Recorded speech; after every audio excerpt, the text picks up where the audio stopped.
Good morning. Why your 800 credit score didn't get you approved. And most borrowers believe one thing: if my credit score is high enough, they'll make a way, it'll get approved. And unfortunately, that's not how lending actually works. An 800 credit score is awesome and excellent, and it's very useful to get best pricing, but it's only one piece of the underwriting equation. And I've seen borrowers with elite credit profiles get denied, while others with lower credit scores close smoothly. The difference is structure. And the truth here is that credit score does not equal approval. And mortgage underwriting is built on risk layering and not just credit. So lenders will evaluate the income stability, the debt to income ratio or DTI, but also the cash reserves, the property type, the loan structure, and the employment history. And your credit score tells a lender, hey, this person has managed debt well in the past. It does not tell them you can handle this loan moving forward, unfortunately. So, the five real reasons folks will get denied with high credit scores is one, your debt to income ratio is just too high.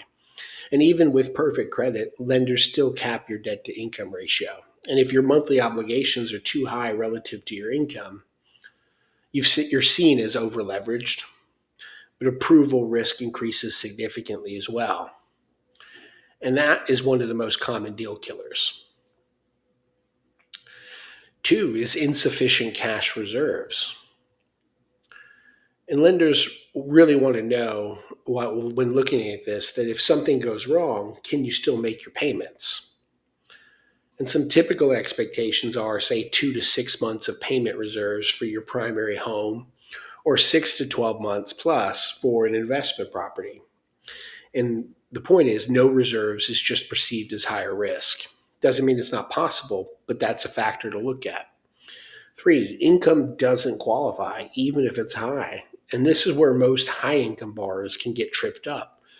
Where they have self employed income that gets adjusted downwards, or bonus and commission income that requires sufficient history, or write offs that reduce their qualifying income.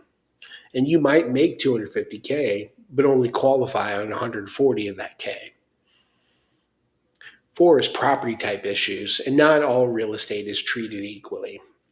Condos, especially the non warrantable versions, but also mixed use properties and short term rentals or rural or unique properties present their own challenges. And the point is that asset can kill the deal itself. Five is poor loan structure. And this is where deals can be won or lost. For an example, if we have the wrong loan program or improper asset positioning, or if we're not leveraging DSCR options for investors, or if we've misaligned your down payment strategy. Same borrower, same numbers, and a different structure is a different outcome. So let's talk about what lenders actually care about. And lenders really think in terms of cash flow stability and protecting the downside, as well as the exit strategy. And they don't care about your ego, nor do they really care about your credit score. So let's give you a real world example, and hopefully that'll illustrate what I'm saying. So you have borrower A, who's got 800 credit scores with high W-2 income and minimal reserves, but also a really high debt to income ratio. Boom, loan gets denied. But you have a borrower with a 700 credit score and lower income, but also strong reserves and requesting lower leverage, and it's structured properly. Bingo, we got an approval. So let's talk about the medallion funds approach. And structure first is the point. In medallion funds, we don't just submit loans.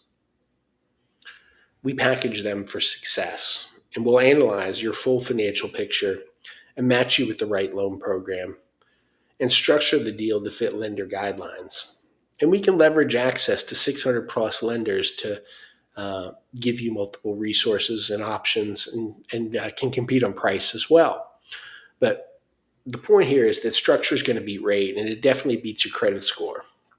Now, the final takeaway: an 800 credit score is extremely powerful, but it's not enough. And if your deal isn't structured correctly, lenders will pass every time. And that, my friends, is it for the day. I'd love to talk to you more about how we can structure your deal to get across the finish line with success.